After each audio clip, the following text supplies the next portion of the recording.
আসসালামু আলাইকুম। চলুন অজানা কিছু সত্য জেনে আসি। হজরত উজাইর আলাইহিসসালামকে কত বছর মৃত রাখার পর আবার জীবিত করা হয়েছিল? উত্তর হচ্ছে 100 বছর। যারা ইসলামের নামে নতুন নিয়ম চালু করে তাদের কি বলা হয়? তাদেরকে কি বলা হয়? উত্তর হচ্ছে বিদাতি। কিয়ামতের দিন অহংকারীদের হাসর কিসের আকারে করা হবে?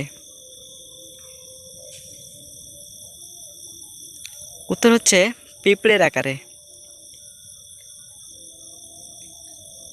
কিয়ামতের দিন কাদের গর্দান সবচেয়ে বেশি উঁচু হবে? সঠিক উত্তর হচ্ছে মুয়াজ্জিনদের। জাহান্নামের অধিকাংশ অধিবাসী কারা হবে? সঠিক উত্তর হচ্ছে নারীরা। ঝাক্কুম ফল কাদের খেতে দেওয়া হবে? সঠিক উত্তর হচ্ছে জাহান্নামীদের। কিয়ামতের বিচার দিবসের পর মৃত্যুকে কিসের আকারে জবেহ করা হবে? সঠিক উত্তর হচ্ছে ভেড়ার আকারে। বই খুলে রাখলে ওই বই শয়তানে পড়ে, এটি কোন ধরনের কথা? সঠিক উত্তর হচ্ছে কুসংস্কার। আল্লাহ তাআলা কেন ফিরআউনের তওবা কবুল করল না?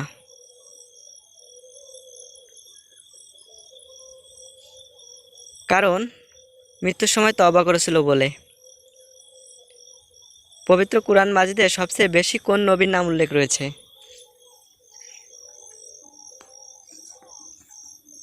সঠিক উত্তর হচ্ছে হযরত মুসা আলাইহিস সালাম। ওমর রাদিয়াল্লাহু তাআলা আনহু জানাজা কে পড়াইছিলেন? শুআইব রাদিয়াল্লাহু তাআলা আনহু। কুরআনুল কারিমে কোন পশুকে আল্লাহর নিদর্শন বলা হয়েছে? সঠিক উত্তর হচ্ছে উটকে। জাহান্নামের জ্বালানি কি হবে? জাহান্নামের জ্বালানি হবে মানুষ ও পাথর। কোন নবী দুনিয়াতে থাকতে আল্লাহকে দেখতে চেয়েছিলেন? কোন নবী দুনিয়াতে থাকতে আল্লাহকে দেখতে চেয়েছিলেন? হযরত মুসা আলাইহিস সালামকে।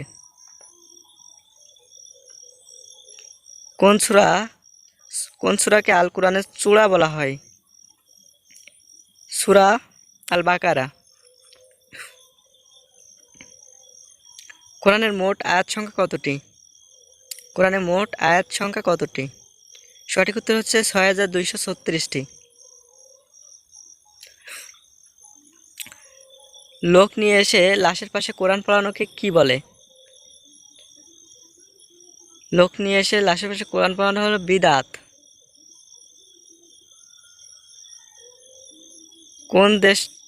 কোন দেশটিকে দুই পবিত্র মসজিদের দেশ বলা হয়? সৌদি আরব।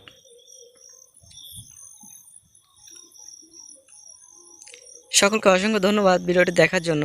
আমাদের পরবর্তী ভিডিও পেতে অবশ্যই চ্যানেলটি সাবস্ক্রাইব করবেন।